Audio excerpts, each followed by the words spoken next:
ओम सभी को नमस्ते। मंत्रोच्चारण। ओम सहनाववतु सहनौ भुनक्तु सह वीर्यं करवावहै तेजस्विनावधीतमस्तु मा विद्विषावहै। ओम शांति शांति शांति। योग दर्शन की 118वीं कक्षा है। साधन पाद के अंतर्गत 13वें सूत्र को लेकर के विचार कर रहे हैं। सती मूले तद्विपाको जात्यायुर्भोगाः। सती मूले, मूल के होने पर अर्थात क्लेशों के होने पर क्लेश मूलक ही फल प्राप्त होता है। जो कर्माशय होता है वो कर्माशय कितना ही बने, यदि उस कर्माशय के पीछे क्लेश मूल में है तो उन कर्माशयों का यानी उस कर्म समुदाय का फल मिलता है। योगी का भी बनता है, पर योगी के कर्मों के पीछे क्लेश नहीं रहते। जिसने अपने क्लेशों को दग्ध बीज किया होता है उसके भी कर्म होते हैं, वो निष्काम कर्म होते हैं। अब वो कर्म जाति आयु भोग को नहीं दे सकते। और इसी प्रसंग में 4 प्रश्न किए थे। क्या एक कर्म से एक जन्म प्राप्त होता है, तो उसका निषेध किया है। क्या एक कर्म से अनेक जन्म मिलते हैं, उसका भी निषेध किया है। क्या अनेक कर्म अनेक जन्मों को दे सकते हैं, तो स्पष्ट किया था कि अनेक जन्म एक साथ तो मिलेंगे नहीं। जब एक साथ नहीं मिलेंगे तो बारी बारी से होंगे, तो बारी बारी से होंगे तो एक कर्म से एक जन्म होगा, फिर तो वो पहले वाले प्रश्न जैसा ही होगा। अब रहा अंतिम चौथा प्रश्न, उसका उत्तर आगे दिया जाएगा। तो कल के जो जिनके प्रश्न रह गए थे वो पूछ सकते हैं। अभी कल के जिनके भी प्रश्न रह गए तो केवल वही पूछें, बाकी आगे हम पाठ करेंगे। और यदि प्रश्न नहीं है तो मैं आगे बढ़ता हूं। तो आइए, यहां पर स्पष्ट किया जा रहा है तस्मात् जन्म प्रायणांतरे, यहां से पाठ प्रारंभ हो रहा है। तस्मात् जन्म प्रायणांतरे कृतः पुण्या कर्माशय प्रचयो विचित्रः प्रधान उपसर्जन भावेन अवस्थितः प्रायण अभिव्यक्तः एक प्रघट्टकेन मरणं प्रसाद्य सम्मूर्छितः एकम एव जन्म करोति। ये महत्वपूर्ण बात है। कहते हैं तस्मात्, इसीलिए जन्म प्रायणांतरे कृता। जन्म और प्रायण, जन्म का मतलब जन्म से लेकर कब तक, प्रायण अंतरे मृत्यु से पहले तक।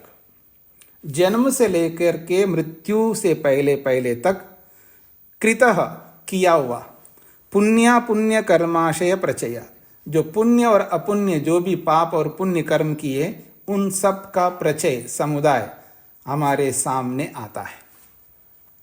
आप मेरी ओर देखिएगा।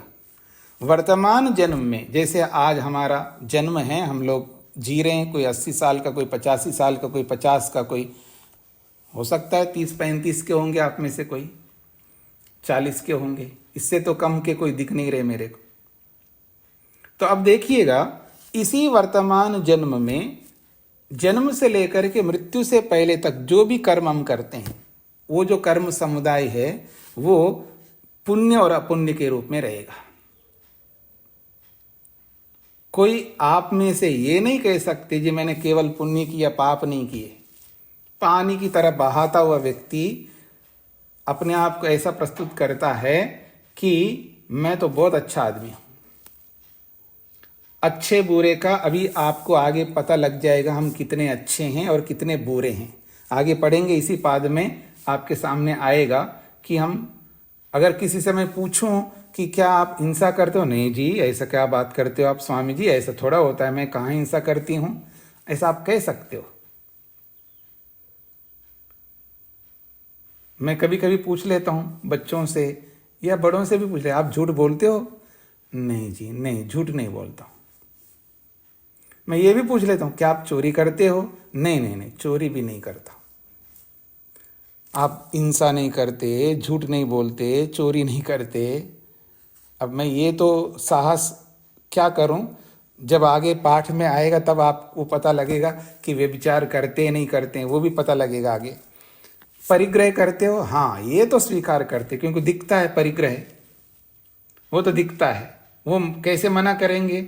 मैं कहूँगा इतना आपने इकट्ठा किया है, इतना सब कुछ दिख रहा है, तो वो कैसे कहेंगे मैं परिग्रह नहीं करता? आपको आगे पता लग जाएगा।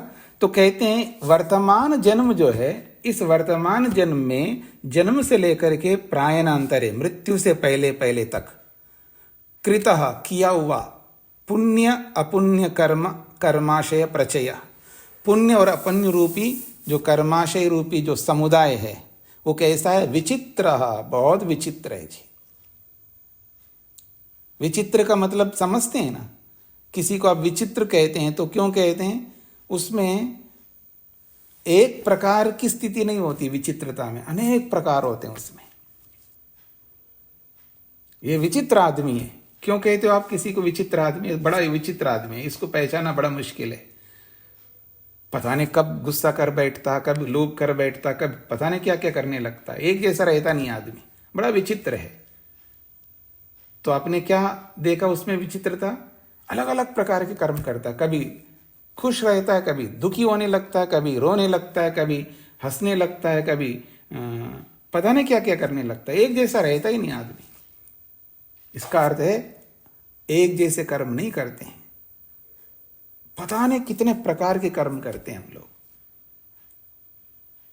पाप और पुण्य तो एक विभाग हो गया। पुण्य में भी एक जैसे पुण्य नहीं करते ना, पता नहीं कैसे कैसे पुण्य करते हैं, और पाप में भी एक जैसा पाप नहीं करते ना, पता नहीं कैसे कैसे कर्म करते हैं।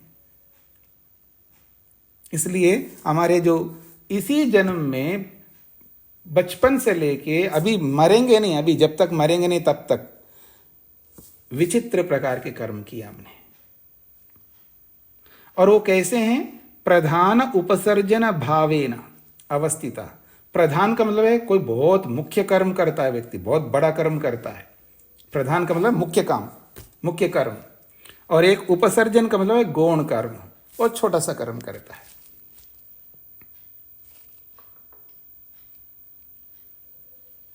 स्पष्ट हो रहा है ना आपको? बड़ा पुण्य कर्म, छोटा पुण्य कर्म, बड़ा पाप कर्म, छोटा पाप कर्म। तो ये कर्म कैसे रहते हैं? प्रधान उपसर्जन भावेन, मुख्य और गौण के रूप में रहते हैं कर्म। अवस्थिता, हमारे मन के अंदर विद्यमान है। प्रायण अभिव्यक्ता, जब हम मरने लगते हैं ना, वो सारे का सारे कर्म जो है ना, अभिव्यक्ता, प्रकट होते हैं। आपने सुना होगा ना, पता नहीं ये मर रहा है लेकिन ऐसे आंखें खुली है, पता नहीं किस सोच में पड़ा है। वो किसी सोच में नहीं पड़ा, वो अपने कर्मों को देख रहा होता है। जैसा आप आज स्क्रीन पे देखते हो ना, किसी पिक्चर को, किसी सीरियल को या किसी डॉक्यूमेंट्री को देखते हो ना आप स्क्रीन के ऊपर, कैसे दिखाई देता है? ऐसा ही वो अपने किए हुए कर्मों को देखता है। कह रहे हैं प्रायण अभिव्यक्तः, मृत्यु के समय वो सारे के सारे कर्म उसके सामने आते हैं, जो भी उसने किया है। और विशेषकर कैसे? बहुत बड़े बड़े पाप हो या बहुत बड़े बड़े पुण्य हो, वो सब उसके सामने आते हैं। और उस समय वो क्या सोच रहा होता है? काश अच्छा होता कि कुछ अच्छा करके जाता। ये सब बोलते हैं अपने आप से, अंदर से। वाणी तो बंद हो जाती है ना, बोल नहीं पा रहे हैं, लेकिन अपने आप से तो बोल सकते हैं ना, वो अंदर ही अंदर, काश और अच्छा करता, और अच्छा कर्म करता, देखो मैंने क्या क्या कर दिया है, काश मैं अपने आप को रोक लेता, इतने पाप कर डाले मैं। वो सब दिखता है उसको। तो प्रायण अभिव्यक्ता, मृत्यु के समय वो प्रकट होते हैं।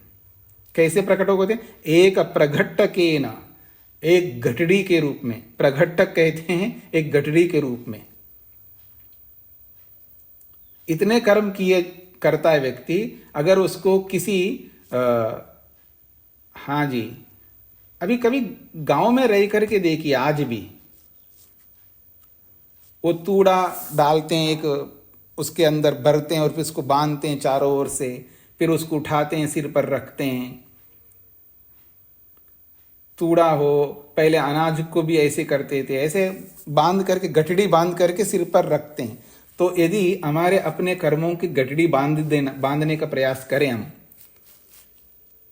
इतने होंगे जो आप कभी नहीं उठा सकते।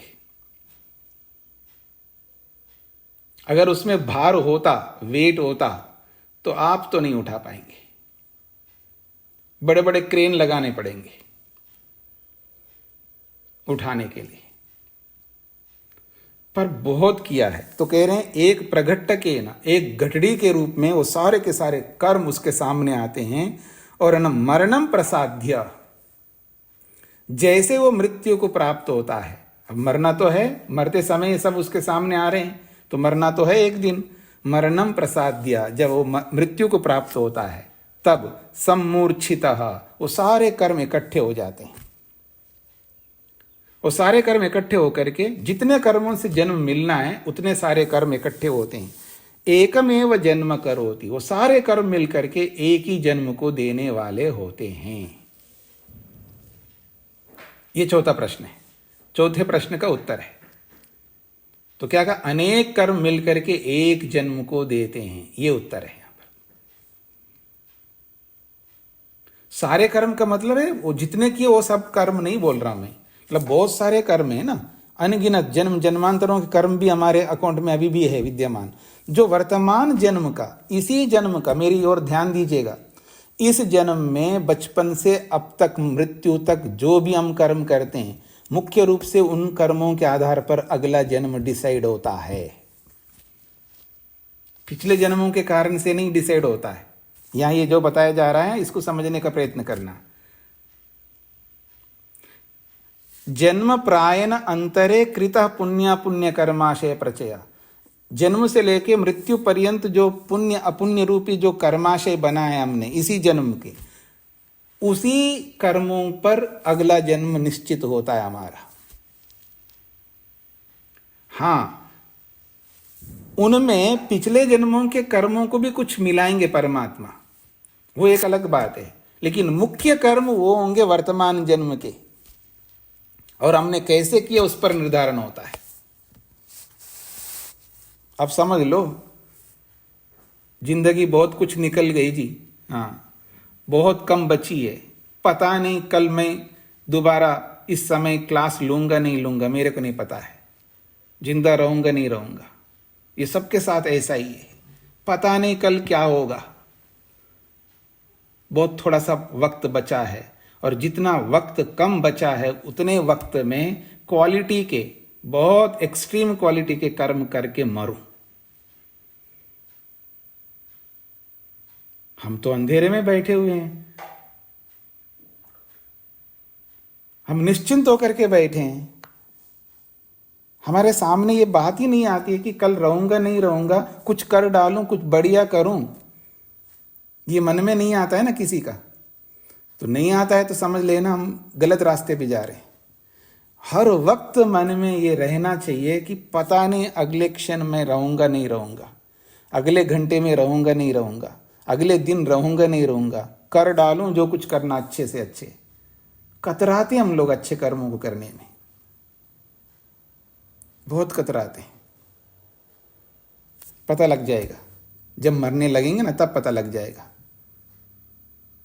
उस समय पश्चाताप करने की अपेक्षा आज कर लो, और आज करके कुछ करो जो करना है झट से। तो कह रहे हैं वर्तमान जन्म निर्धारण करते हैं, वर्तमान जन्म के कर्म निर्धारण करते हैं अगला मेरा जन्म कैसा होने वाला है, और वो अनेक कर्म मिलकर के एकम एव जन्म करोति, एक जन्म को उत्पन्न करते हैं।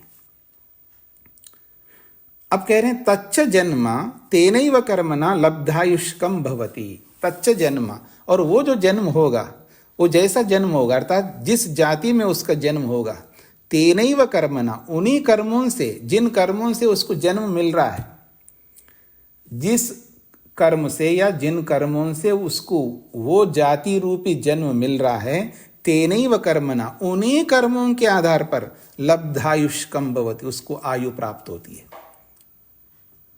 प्राप्त आयु वाला होता है। लब्धायुष्कम का मतलब है प्राप्त आयु वाला होता है। उसी जन्म से ही निर्धारण होता है उसको कितनी आयु प्राप्त होगी। यदि मनुष्य है तो समझ लेना आंख मीच करके 100 साल।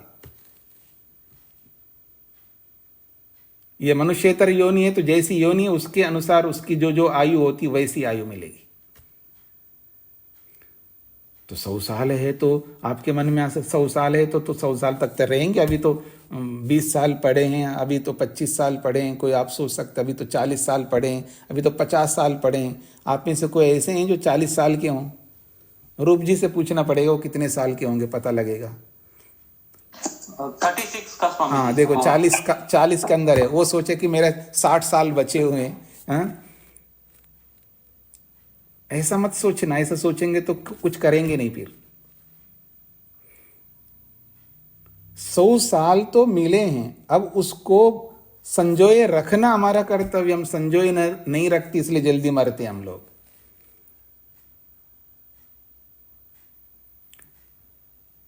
जो कुछ डिवाइसेस खरीदते हो ना आप लोग अलग अलग, कैसे संजोए रखते हैं आप उनको? ओहो हो, क्या कहना है। एक बार एक आदमी के गाड़ी के बगल में ऐसे टच करके खड़े है, हटा दिया उसने। अगर उस पर हाथ रखा, हटा दिया। कैसे संजोए रखता है व्यक्ति गाड़ी को? 2 कौड़ी की गाड़ी। आपको बुरा लगना चाहिए इसलिए बोल रहा हूं। भले वो BMW हो, चाहे वो मर्सिडीज हो, चाहे वो और स्पोर्ट्स कार कोई भी हो, करोड़ों का क्यों ना हो, 2 कौड़ी का है। वो जाए भाड़ में 10 बार जाए तो भी 11वें बार फिर खरीदोगे आप। बहुत बुद्धि है आपके पास में, समझ रहे हैं आप लोग? बहुत सामर्थ्य आपके पास में। हाँ आजकल बहुत लोग आ रहे हैं जी, घर में घुस करके कब्जा कर रहे हैं। जमीनों पर कब्जा करना सुन लिया ना आपने? अब एक नया ट्रेंड आ गया, घरों में घुस करके घर को भी कब्जा कर रहे हैं। आपके घर में भी आ सकते हैं। कर लिया कोई बात नहीं, दूसरा घर बना लोगे आप। बहुत बुद्धि है आपके पास में। लेकिन इस घर को कोई छीन ले तो, ये जो शरीर रूपी घर है जिसमें हम रह रहे हैं, अगर इसको कोई छीने, इसको कोई डैमेज करे, फिर नहीं मिलने वाला है, फिर नहीं मिलेगा। कितनी बुद्धि रखते हो, कोई काम नहीं आएगा, कोई काम नहीं आएगा। इसलिए कर्म वो करने हमको जल्दी से जल्दी, जिससे हमको पता लग जाए हाँ अगर मैं मर जाऊं तो निश्चिंत हूं जी, अगर मैं मरूंगा तो कोई बात नहीं, कल मरूं तो कोई बात नहीं, मैंने बहुत अच्छे कर्म किए। ये फीलिंग, ये अनुभूति व्यक्ति को अगर होता है तो बड़ी बात है। हाँ भ्रांति से ऐसा फीलिंग मत लाना। हाँ भ्रांति से आप लोग ये मत समझना कि हमने बहुत अच्छे किए हैं।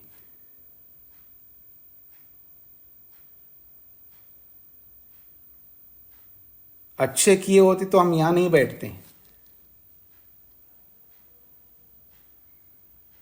हमें बहुत अच्छे करने हैं। तो कह रहे हैं एक अनेक कर्म मिलकर के एक जन्म को प्राप्त होते हैं, प्राप्त कराते हैं। फिर वो जो जन्म मिला है, वो जिन कर्मों से जन्म मिला है उन्हीं कर्मों से लब्धायुष्कम भवति, आयु भी उन्हीं कर्मों के अनुसार प्राप्त होती है।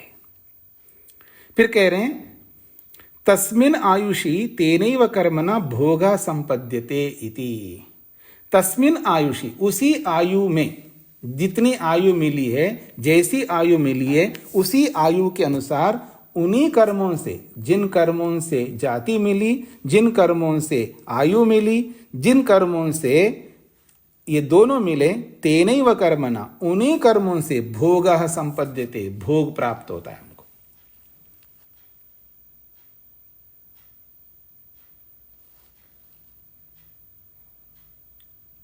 हाँ जी, कुछ समझ में आ रहा है आपको? अब आपको जो भोग मिला है, देखो क्या कपड़े पहने हैं, कितने सस्ते कपड़े पहने हैं, क्या है ये भोग है आपका।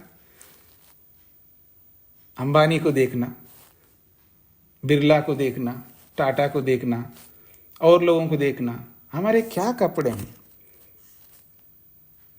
उनका एक बैग देखो, एक घड़ी देखो, एक पेन देखो, उनका एक चश्मा देखो, चाय का कप देखो, उनका चाय का कप 3 लाख का कप, समझते हैं आप। ये है भोग। क्या भोग मिल रहा है, क्या भोग रहे हैं हम लोग। और उस भोग को भी कंजूस बन करके भोग रहे हैं। जितना भी भोग मिला उसको भी भोगू ना भोगू, भोगू ना भोगू, डर डर करके भोग रहे हैं हम लोग। ये है हमारा भोग। समझ में आ रहा है ना। उन्हीं कर्मों के आधार पर भोग मिलता है। जिन कर्मों के आधार पर जाति मिल रही है, उन्हीं कर्मों के आधार पर आयु मिल रही है, और उन्हीं कर्मों के आधार पर भोग मिल रहा है। अब आप सोचिए कि कितने ऐसे कर्म करने होंगे कि कम से कम ऐसा भोग मिल सके हमको।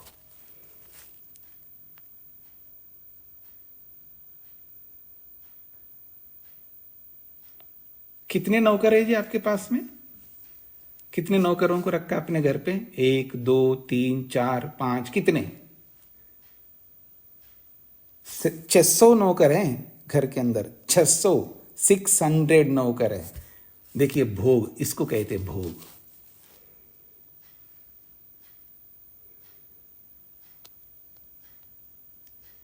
आपके दिमाग में ये फिर तो बात बान ऐसा थोड़ा होता है, सबको ऐसा थोड़ा मिलेगा। क्यों नहीं मिलेगा? कोई कॉन्सर्ट चल रहा, क्या कहते, कोई डांस शो चल रहा है क्या यहाँ पर, या कोई सिंगिंग शो चल रहा है कि सब जीतेंगे? नहीं, यहाँ तो सब जीतेंगे।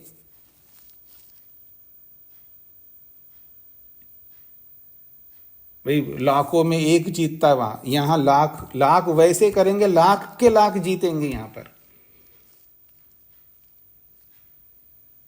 आपको उदाहरण देता हूं। राजस्थान में एक गांव में गए हम लोग। वहां पता लगा कि इस गांव में एक भी ऐसा घर नहीं जो अरबपति नहीं है। हाँ, कमाल हो गए, एक भी ऐसा नहीं अरबपति नहीं है। सारे घर खाली खाली, बाहर रहते हैं जी, सब अरबपति है, गांव में क्यों रहेंगे? कुछ सुन रहे हैं आप? समझ में आ रहा है आपको? ये मत सोचना जो मेहनत जैसा करेगा वैसा फल। ईश्वर न्यायकारी है। यहां ऐसा नहीं कि एक ही प्रथम आएगा कि दूसरा नहीं आ सकता। मतलब जितनी योग्यता आपने प्राप्त की है, उतनी योग्यता के अनुसार जो आपको मिला, तो दूसरे को भी उतनी योग्यता से वैसा ही फल मिलेगा यहां पर। ये ईश्वर का डिसीजन है, ईश्वर का न्याय। ये सारे धनाढ़ी क्यों बनेंगे? बनेंगे ना, आप मेहनत करेंगे तो क्यों नहीं बनेंगे? जब हम नहीं करेंगे तो हम नहीं बनेंगे। करके देखो, क्यों नहीं बनेंगे? जब व्यक्ति मेहनत नहीं करना चाहता है ना, वो ऐसा बोलता है। ये याद रखना। क्योंकि वो इंजीनियर बने तो मैं भी बन जाऊंगा, ऐसा थोड़ा होता है। क्यों नहीं बन सकते हैं जी? वैसे ही काम करो ना, वैसी पढ़ाई करो तो आप भी बन जाओगे। मेरे में सामर्थ्य नहीं तो सामर्थ्य पैदा करो। उसके पास जो सामर्थ्य उसने पैदा किया था, तब आज उसके पास ये सामर्थ्य है। आज उसकी बुद्धि चल रही है, तो आज आपकी नहीं चल रही तो कल चल जाएगी आपकी भी बुद्धि।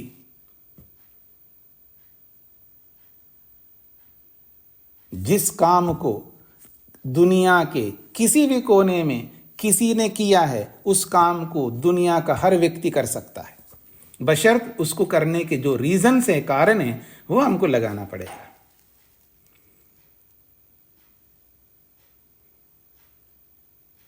रूप जी, ये जो यूपीएससी का एग्जाम देने वालों के लिए कितना एज लिमिट है? स्वामी जी आइडिया नहीं है स्वामी जी। 40 साल है शायद। 40 साल है। अब ये 36 साल के, ठीक है ना? 36 साल, 4 साल इनके पास है। 28 साल है। 28 साल है। अच्छा ठीक है, चलो रूप जी आउट हो गए। तो मतलब एक आईपीएस बन सकता है तो कोई भी बन सकता है। आईपीएस बनने के लिए जो कारण है, ग्रेजुएट होना चाहिए और ऐसा ऐसा करना चाहिए, वैसा वैसा करो, मेहनत करो, आप भी बन सकते हैं। हम वैसा मेहनत नहीं कर पाते, इसलिए सब लोग नहीं बनते हैं।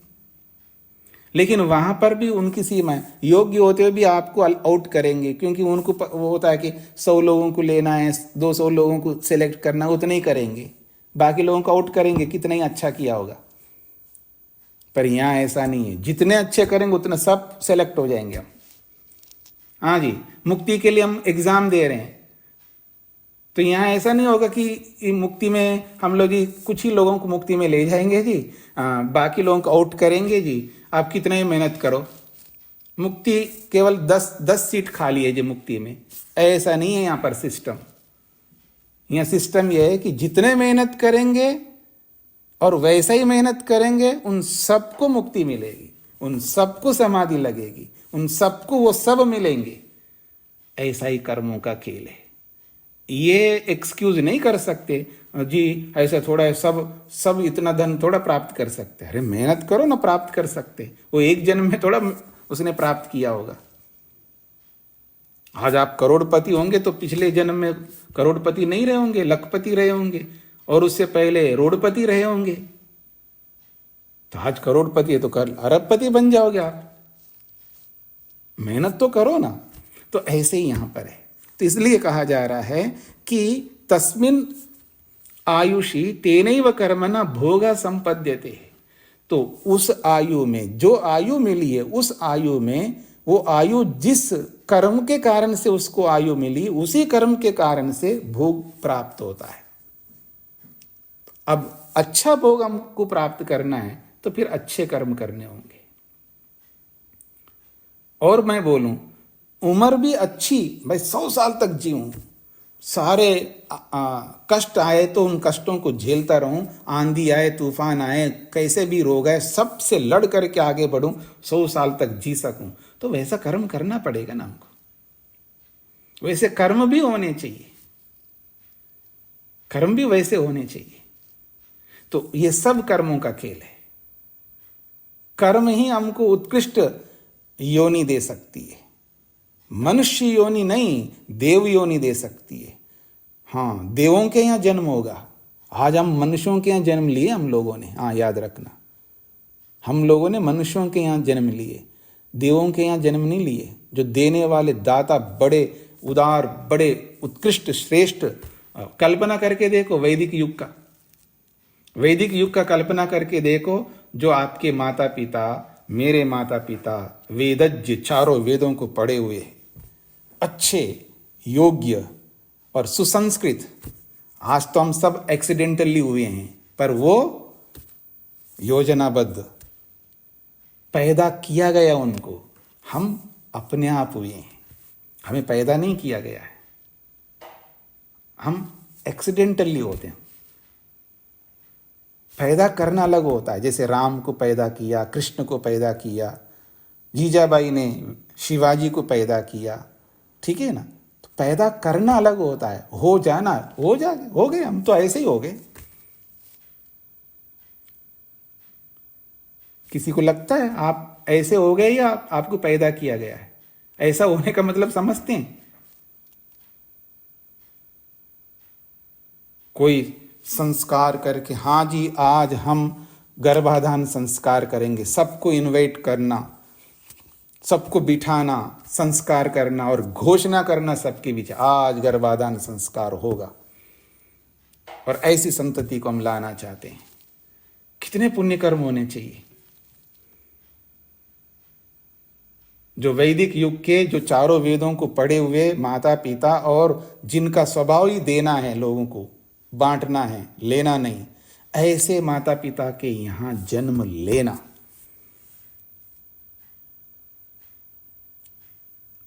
यह है कर्म। ऐसे कर्म हमको करना होगा इस जन्म में। बहुत कम समय बचा हुआ है, उस बचे हुए समय में हमें ऐसे ऐसे कर्म करने हैं कि अगला जन्म हो तो ऐसे यहां जन्म लेना। चाहे ये धरती हो या कई धरती हो, कोई भी धरती हो, बहुत लंबा चौड़ा संसार है।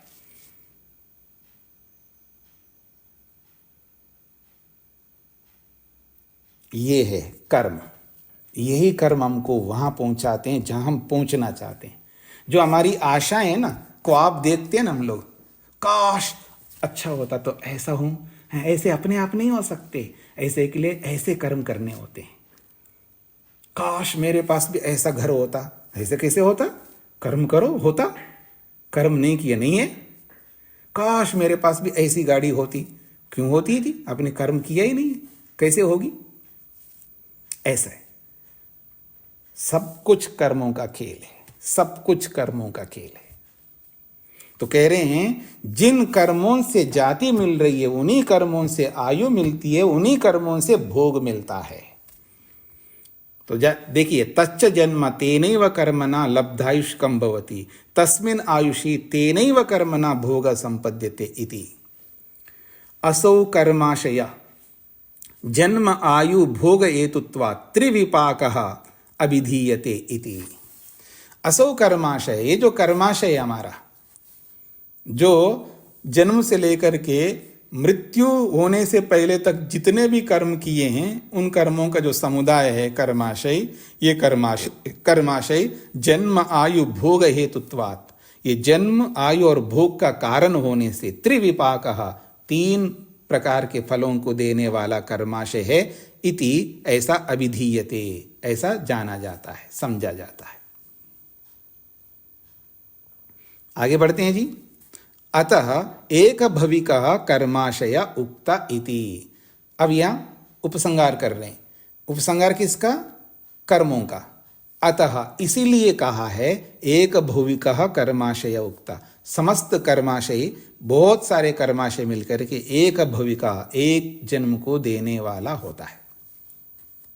अनेक गठड़ी के रूप में जो कर्माशय है, वो अनेक कर्म मिलकर के, अनेक कर्मों का समुदाय मिलकर के एक भविका, एक भविका का मतलब जन्म देने वाला, एक जन्म को देने वाला कर्माशय है, ऐसा उक्तः, कहा है शास्त्र ने। उसके आगे वा जो लिखा होगा आपकी पुस्तक में, उस वा को काटना है, अर्थात उसको गोलाई करके, वो अशुद्ध छपा हुआ है। दृष्ट जन्म वेदनीयस्तु एक विपाकारंभी। यहां पर भी कुछ मिसप्रिंट है, एक विपारंभी लिखा है, तो एक विपारंभी की जगह पर एक विपाकारंभी ऐसा लिखना है। दृष्ट जन्म वेदनीयस्तु एक विपाकारंभी। शब्द समझ में आ रहा है जी? पुस्तक में वा को हटाना है, दृष्ट जन्म वेदनीयस्त्वेक विपाकारंभी, ऐसा होना चाहिए। विपारंभी लिखा हुआ है पुस्तक में, उसको करना है विपाकारंभी, ऐसा करना है। समझ में आ गया ना जी? स्वामी जी, दृष्ट जन्म वेदनीय के बाद क्या होगा ये? वो तो ठीक है, वो संधि कारण से स्त्वेका ऐसा लिखा है, स्त्वेका। तो उसको संधि विच्छेद करेंगे तो दृष्ट जन्म वेदनीय तू अलग बनेगा, एक विपाकारम भी अलग बनेगा, ऐसा। संधि विच्छेद करेंगे तो ये बनेगा, बिना विच्छेद किए ऐसा जो लिखा वो ठीक है। स्त्वेका ठीक लिखा है, विपा तक ठीक है, उसके आगे कारंभी लिखना है, अरंभी के जगह कारंभी लिखना है, तब ठीक हो जाएगा वाक्य। तो कह रहे हैं दृष्ट जन्म वेदनीय, दो प्रकार के बताए थे 12वें सूत्र में। कर्माशय जो है दृष्ट जन्म में, वर्तमान जन्म में भी फल देने वाले होते हैं, और अदृष्ट जन्म में, अगले जन्मों में भी फल देने वाले होते हैं। तो उन दोनों प्रकार के कर्मों में जो दृष्ट जन्म वेदनीय जो कर्माशय है, वो कैसा फल देता है, उसको लेकर के यहां पर बात कही जा रही है। ये याद आ रहा है ना आपको? पिछले सूत्र में दृष्ट जन्म वेदनीय कर्माशय और अदृष्ट जन्म वेदनीय कर्माशय, कर्माशय के दो विभाग करना है। एक ऐसा कर्माशय जो वर्तमान जन्म में ही फल देने वाला है, और एक ऐसा कर्माशय जो अगले अनेकों जन्मों में कर्म देने वाला है। तो जो दृष्ट जन्म वेदनीय कर्माशय है उसके लिए कह रहे हैं एक विपाकारंभी, वो एक फल को देने वाला होता है। जैसे भोग हेतुत्वाद, वो भोग का कारण होने से। अब ये कैसा होता है, उदाहरण देता हूं। आए दिन आप लोग मोबाइल और इंटरनेट देखते रहते होंगे ना, तो समाचार में दिखता है एक आदमी, उसके पास कुछ नहीं था, 100 रुपए लिया किसी से और 100 रुपए का 100 करोड़ खड़ा कर दिया। एक आदमी चाय बेच बेच करके हजारों करोड़ खड़ा कर दिया, हजारों। एक आदमी जो है थोड़ा सा वो ये काम करके कई करोड़ों का बिजनेस स्टार्ट कर दिया। ऐसे ये जो है ना, इस जन्म में दृष्ट जन्म वेदनीय कर्माशय, ये वर्तमान जन्म में कुछ ऐसा कर्म बनाता है व्यक्ति, ऐसे कर्म करता है, ऐसा कर्म करता है, कहां से कहां पहुंच जाता है। एक आदमी का आया, वो अनपढ़ है, कुछ नहीं पढ़ा लिखा है, लेकिन उसने ऐसा एम्पायर खड़ा कर दिया, कई 100 करोड़ों का टर्नओवर है उसका, कई 100 करोड़ों का। आप देख सकते हैं, ऐसा आपको बहुत सारे उदाहरण मिलेंगे। ये क्या है, दृष्ट जन्म वेदनीय कर्माशय, वर्तमान जन्म में फल देने वाले जो कर्म है, बहुत मेहनत किया है।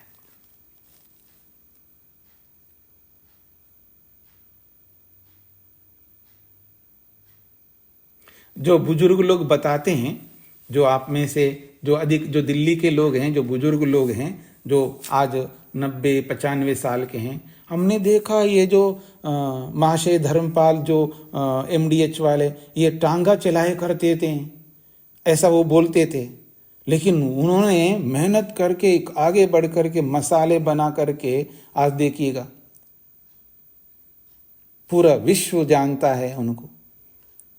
अब वो नहीं रहे, उनके सुपुत्र चला रहे हैं उसको, वो भी बहुत अच्छे ढंग से चला रहे हैं। तो कहने का अभिप्राय है, जो मेहनत है वर्तमान जन्म में जब मेहनत करता है व्यक्ति, तो कहीं से कहीं पहुंच सकता है वो। ये हमारे कर्मों के ऊपर है। हम बहुत संतोष कर लेते हैं, थोड़ा बहुत कर्म करके संतुष्ट हो जाते हैं, संतोष को प्राप्त करते हैं। ऐसा नहीं है, बहुत मेहनत करना पड़ता है। तो कह रहे हैं वर्तमान जन्म में फल देने वाला जो कर्माशय होता है, वो एक विपाक आरंभी, वो एक फल को देने वाला भी होता है, क्योंकि भोग हेतुत्वात्, भोग का कारण होने से। अभी मैं बोल रहा था ना, आप देख क्या साड़ी पहने, आप क्या ड्रेस पहने, इतने सस्ते, लेकिन आप मेहनत करो तो कल को आप घर में रहने वाले वस्त्र भी लाखों के पहन लेंगे आप। समझ में आ रहा है ना? ये है एक फल को देने वाला, एक भोग को देने वाला कर्माशय बनता है। फिर कहा अथवा द्विविपाकारम भी, 2 फल को देने वाला भी होता है। दृष्ट जन्म वेदनीय जो कर्माशय है, वो या तो एक फल को देने वाला होता है अथवा दोनों फलों को भी देने वाला होता है। तो कह रहे हैं द्विविपाकारम भी, 2 प्रकार के फल को भी देता है। दृष्ट जन्म वेदनीय कर्माशय क्या देता है? आयु भोग हेतुत्वात्, आयु को भी देता है और भोग को भी देता है। आयु को भी देता है और भोग को भी देता है। देखिएगा, मेरी ओर थोड़ा समझने का प्रयत्न करिएगा। देखिए, वैसे जो मनुष्य उत्पन्न होता है, तो हर मनुष्य उत्पन्न होने वाला मनुष्य को भगवान ने 100 साल दे दिया, ऐसा नहीं होता है। हाँ, मान लो कुछ ऐसे खोटे कर्म किया हो, उसको मनुष्य शरीर तो देंगे, लेकिन वो ज्यादा जिंदा नहीं रहेगा आगे जाकर के।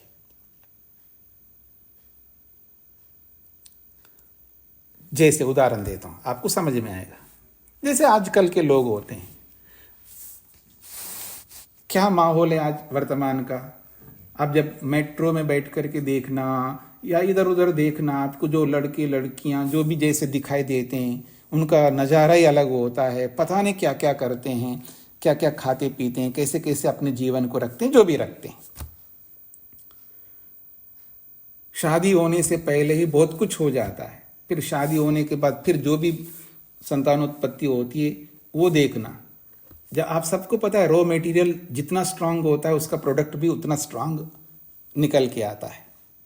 अगर रॉ मटेरियल भी बहुत कमज़ोर हो, तो उसका प्रोडक्ट भी बहुत कमजोर आएगा जी। तो जब आज आपको समझ में नहीं आया तो कोई चाइल्ड हॉस्पिटल में जाकर के देखना, जहाँ बच्चे दिखेंगे छोटे छोटे पैदा होने वाले, फिर उनको देखना।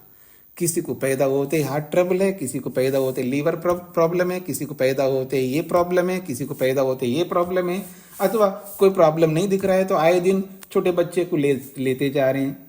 कहाँ? Hospital hospital hospital hospital. Reason क्या है? रीजन क्या है? रीजन ये है, बड़ा हो गया है, जॉब भी लग गया या बिजनेस भी स्टार्ट कर दिया, उम्र हो गई, शादी कर दो।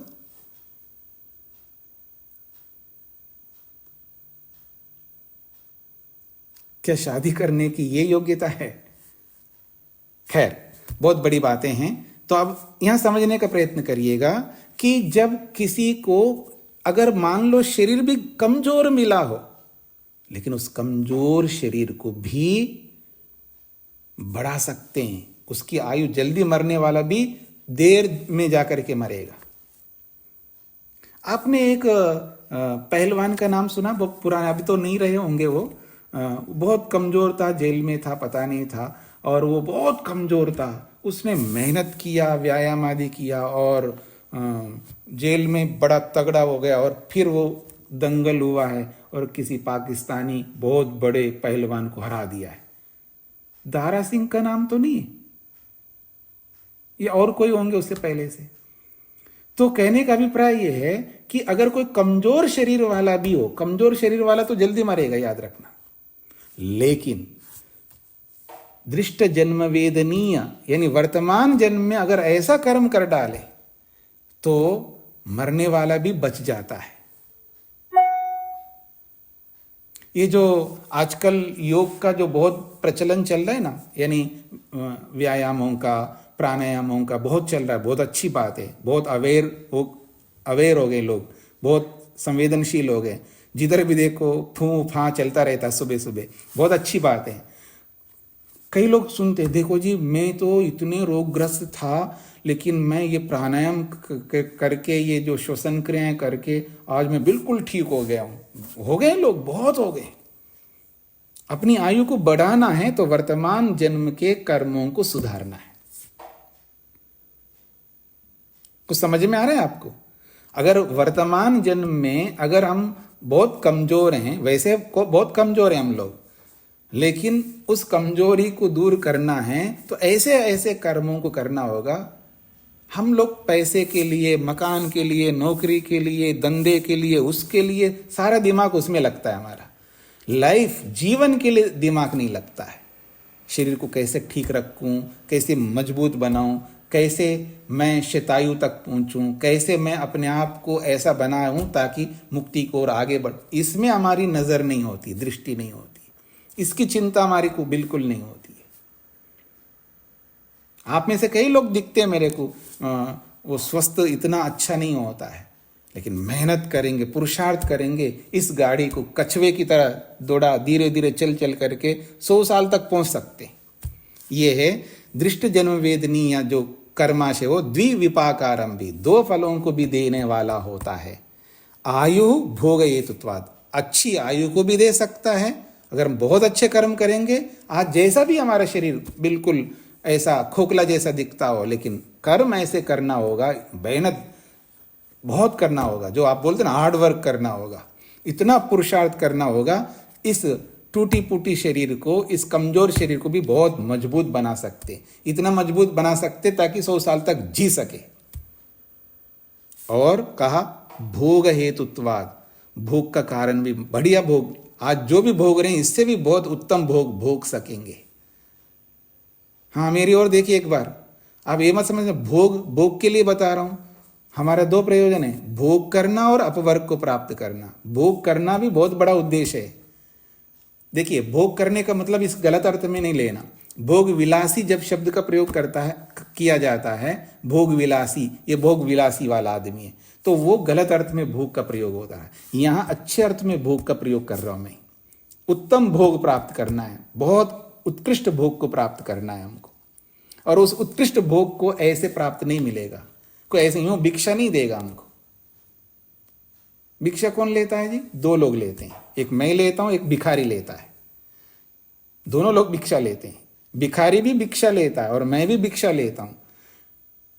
लेकिन भिखारी जो भिक्षा लेता है वो भिक्षा जो है निठल्ला होकर के लेता है, और मैं जो लेता हूं मैं मेहनत करके लेता हूं। इसलिए भिक्षुक में और भिखारी में बहुत अंतर होता है। तो कोई भी हमको भिक्षा ऐसे नहीं देगा। भिक्षा देने वाला भिक्षुक को तभी देता है, वो भिक्षुक दिखना चाहिए उसको, भिक्षा देने वाले को ये मेहनती है, मेहनत करता है, तब वो भिक्षा देने वाला उस भिक्षुक को भिक्षा देता है। और बिना मेहनत करके मैं प्राप्त भगवान मेरा घर बरकत में रहे, करते रहो प्रार्थना। केवल प्रार्थना से क्या होगा? मेहनत करना होगा, मेहनत करके फिर प्रार्थना करो,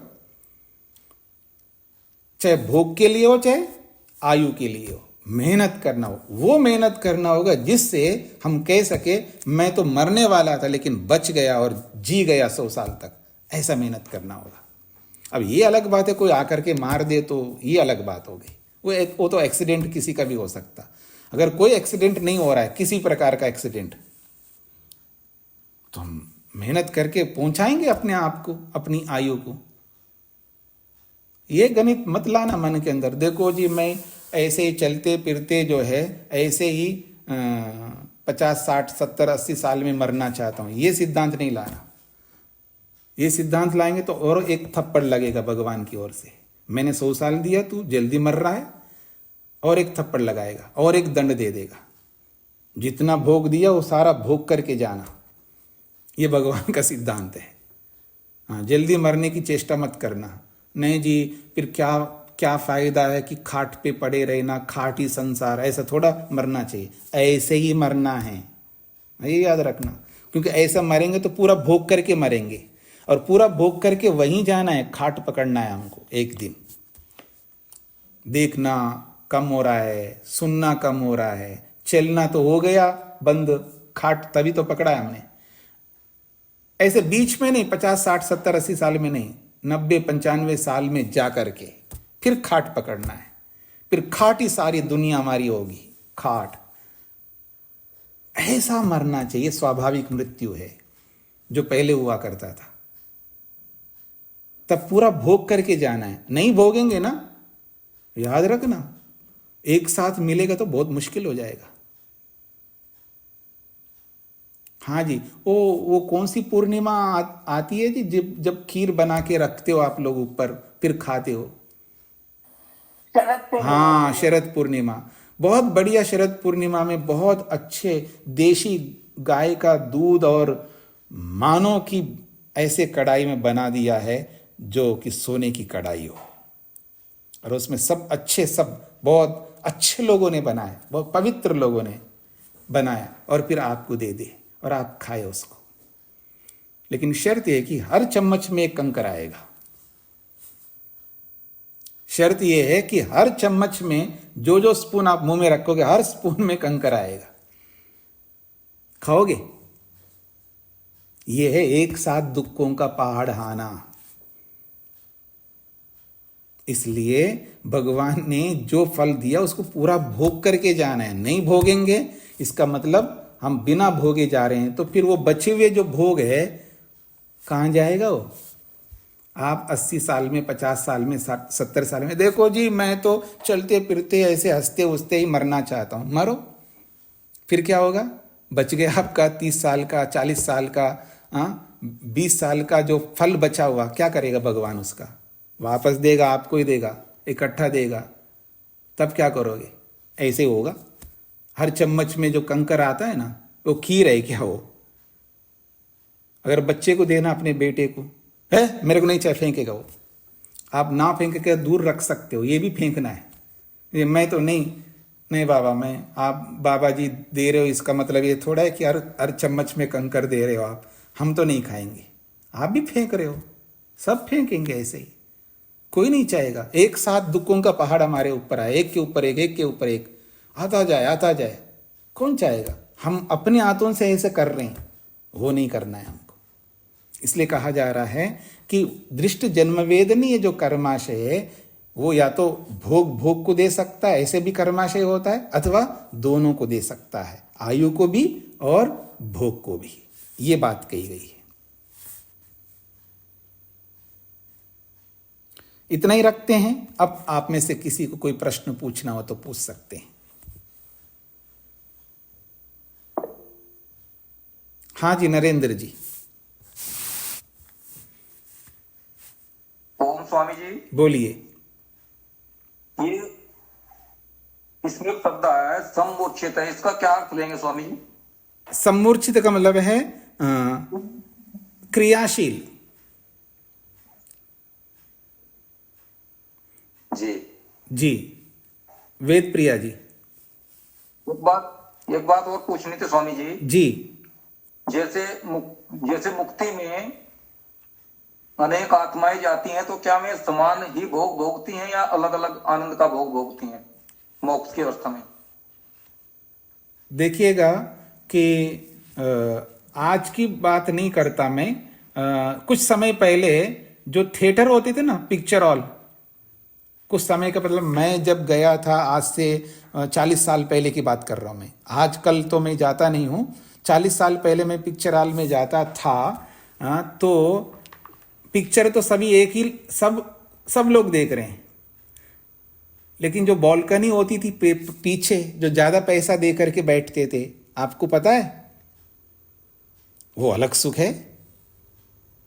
और जो बिल्कुल जहां स्क्रीन पर्दा होता उसके सामने बैठते थे कम पैसे से, ऐसे ही होता था ना जी। पिक्चर तो सब देख रहे हैं, पीछे वाले भी देख रहे हैं, आगे वाले भी देख रहे हैं, लेकिन अतिरिक्त सुख उनको मिल रहा है ना पीछे बैठने का। आंखें खराब नहीं होंगे, ढंग से बैठेंगे, आराम कुर्सियों में, जो भी है। आजकल मल्टीप्लेक्स के आए, ऐसा सुना है, कभी गया नहीं, ना जाना है मेरे को। उस समय जिस तरह का होता था, तो ऐसा समझ लीजिएगा मुक्ति में आप भी जा रहे हैं एक वेद पढ़ करके, मैं भी जा रहा हूँ चारों वेद पढ़ करके, कोई और भी जा रहा है, उसके पास और अधिक योग्यताएं, अलग अलग होती है ना योग्यता, पर उन सब योग्यताओं को जिन्होंने अपने कर्मों को करके प्राप्त किया है, उनका भी तो कुछ मिलना चाहिए ना। तो मुक्ति में एक समान सुख तो सबको मिलेगा, लेकिन उसके अतिरिक्त सुख जो मिलेगा वो उनकी योग्यता, उनके ज्ञान विज्ञान, उनके कर्मों के आधार पर मिलता है। जी जी, धन्यवाद। फिर भी नहीं समझ में आए तो सत्यार्थ प्रकाश के 9वें समोल्लास में पढ़ लेना, वो सब लिखा है स्वामी जी ने। हाँ जी, वेद प्रिया जी। स्वामी जी, एक बात मैं पकड़ नहीं पाई हूँ, उसमें जैसे बताते हैं कि हम ऐसे कर्म हों जिससे हम बहुत से धन ऐश्वर्यों के स्वामी बने। दूसरी तरफ दूसरी बात आती है कि जितना अधिक हम साधनों का प्रयोग करते हैं, उतना प्रकृति का हम दोहन करते हैं।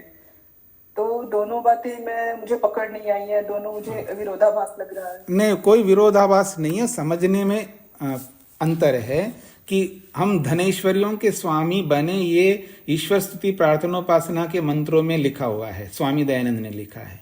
तो धन ऐश्वर्य का स्वामी बनना ही है। जो धन प्राप्त करने वाला ये थोड़ा कहेगा मैं ज्यादा पैसा नहीं कमाऊंगा, उसको रोका ये जाता है, दोहन नहीं करो इसलिए ये बोला जाता है। वो अपने कर्तव्य कर्मों को छोड़ करके फिर धन के पीछे जो लगता है उसको रोका जाता है। समझने का प्रयत्न करना। एक आदमी पैसे के पीछे लगा है, एक उदाहरण छोटा सा देता हूं, समय नहीं है, कि दुकान में जो शॉप होता है उसमें बैठा है गले के ऊपर, और दिवाली का समय, ग्राहक आता जा रहा है कस्टमर, और वो बेचता जा रहा है और नोट आते जा रहे हैं, और भूल गया खाना, भूल नहीं गया, भुला रहा है खाने को। और घर और दुकान पास पास में, सामने दुकान पीछे घर है, और पत्नी बुला रहे, ओ जी सुनियो जी, जो भी बोलते हैं आप, तो वो बुला रही है, रुक तो अभी देखो ना, आप मेरे सामने मेरे सिर पर खड़े, कैसे आ सकता हूं। वो खाना नहीं खा रहा है।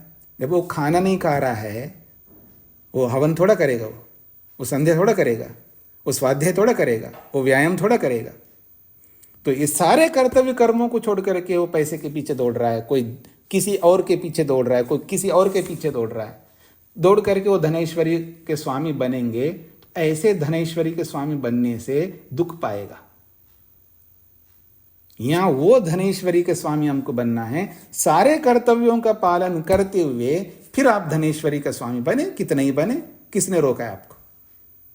तब आप क्या करेंगे? कर्तव्य का पालन करेंगे तो अधर्म नहीं करेंगे, गलत ढंग से धरती को धोएंगे नहीं आप।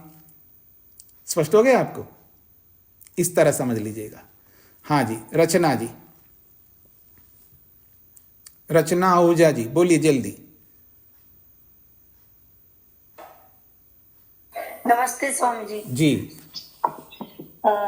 ये आज के पाठ का जो है 5वीं लाइन है ऊपर से, जी, असौ कर्माशयो जन्मायु भोगे तत्वात् विपाको अविधीयते इति। जी। इस लाइन का अर्थ बता दें प्लीज। असौ का मतलब यह कर्माशय, ये जो कर्माशय हम बनाते हैं इस जन्म में, जन्म से लेकर के मृत्यु पर्यंत, ये कर्माशय, बहुत सारे कर्म हैं, ये कर्माशय 3 फलों को, त्रिविपाक मतलब 3 फलों को देने वाला होता है।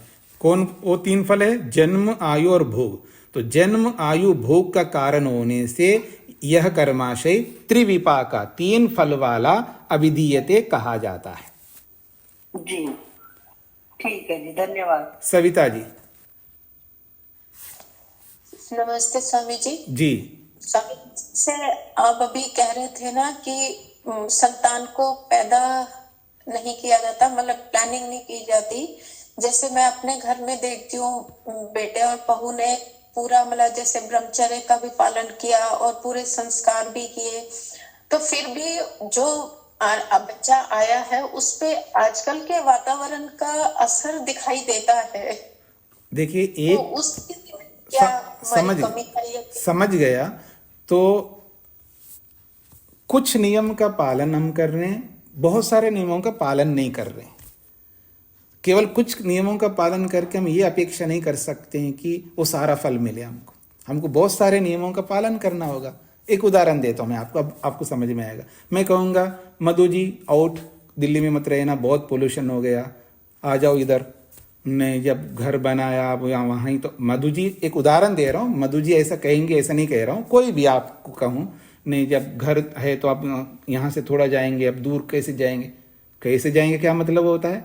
जो दुख का कारण बनता है उसको हटाना हमारा कर्तव्य है।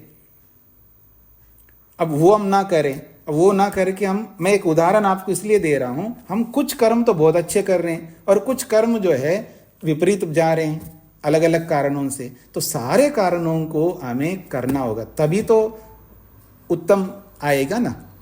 इस तरह आप समझ लीजिएगा। स्पष्ट हो गया आपको? जितना आपने करवाया अपने बच्चों को, वो बहुत अच्छा करवाया, ना होने की अपेक्षा कुछ बहुत कुछ होगा। इसका ये मतलब नहीं कि यहाँ सब कुछ नहीं हो सकता इसलिए मैं छोड़ दिया, ऐसा नहीं छोड़ना है हमको। जितना हमको पकड़ में उतना कर लीजिए, उसमें कोई दो राय नहीं है। आपने जितना करवाया वो बहुत अच्छा करवाया और ऐसा ही करवाना चाहिए सबको। लेकिन पूरा और अधिक फल प्राप्त करना चाहते हैं तो उस माहौल में नहीं रहना चाहिए, सीधी बात है। हाँ जी, गुप्ता जी। नमस्ते स्वामी जी। जी स्वामी जी, मेरे 2 प्रश्न हैं जी। एक तो स्वामी जी, जैसे आदमी ने विपाक पाके अलग अलग जन्म कुत्ते का पा लिया जी, तो फिर वो अगर उससे उसका कैसे क्या डिसाइड होगा? जैसे कुत्ते के बाद वो एक जन्म उसने पा लिया कुत्ते का जी, उसके लिए बाद में चर्चा कैसे करें। पाएगा? उसके लिए बाद में, ये जब सूत्र पूरा हो जाएगा तब प्रश्न रखना, तब मैं आपके सामने जवाब दूंगा। अच्छा, दूसरा स्वामी जी, मेरा दूसरा क्वेश्चन ये है, जो हमारे को भोग मिला इस जीवन में जी, हम मतलब उसका क्या योग्यता ही उसका सबसे बड़ा पैमाना है, या हमारा पिछला भोग भी उसमें उसका योगदान है जी? पिछले कर्मों का योगदान है, और वर्तमान में वो भोग बदल करके थोड़ा अच्छा भोग बन गए तो वर्तमान का कर्म है, और वर्तमान का भोग यदि खराब हो रहा है तो भी वर्तमान का है। क्योंकि भोग को चेंज कर सकते, आयु को चेंज कर सकते, जाति को चेंज नहीं कर सकते। वो भी चर्चा करेंगे आगे। इसमें स्वामी जी मैं एग्जाम्पल दे सकता हूँ मैं, जैसे आपने अभी महर्षि जी का एग्जाम्पल दिया जी, जिन्होंने टांगा चढ़ाया, जो बिल्कुल अनपढ़ थे जी, और कुल मिला के योग्यता तो उनके पास थी नहीं, पर वो भाग्य से उनका आज बहुत बड़ा ब्रांड हो गया, बहुत बड़ा काम हो गया। तो उसको क्या मानने के, हम पिछला जन्म का मानेंगे या क्या मानेंगे? देखिए, 2 कारण होते हैं, भाग्य भी कारण होता है, पुरुषार्थ भी कारण होता है। मैं ये नहीं कहना चाह रहा हूं केवल पुरुषार्थ से ही व्यक्ति आगे बढ़ता है। भाग्य का मतलब होता है पिछले जन्म का कर्म, पिछले जन्म का जो कर्माशय है, और वो कर्माशय को ही भाग्य कहते हैं यहाँ पर। तो अगर वो भाग्य है, ठीक है, तो वर्तमान का पुरुषार्थ भी बहुत बड़ा कारण है। और महर्षि स्वामी दयानंद कहते हैं अगर भाग्य और पुरुषार्थ दोनों के बीच में तुलना करें तो बलवान कौन सा है, तो कहते हैं भाग्य की अपेक्षा पुरुषार्थ बलवान होता है। हम भाग्य को बदल सकते हैं पुरुषार्थ से, तो उनका पीछे का भाग्य भी रहा है, केवल भाग्य नहीं रहा, वर्तमान का पुरुषार्थ भी उसके साथ जुड़ा है। ठीक है जी, तो इसको यहीं पर विराम देते हैं, कल चर्चा करते हैं, आगे बढ़ते हैं इस विषय में। ओम शांति शांति शांति।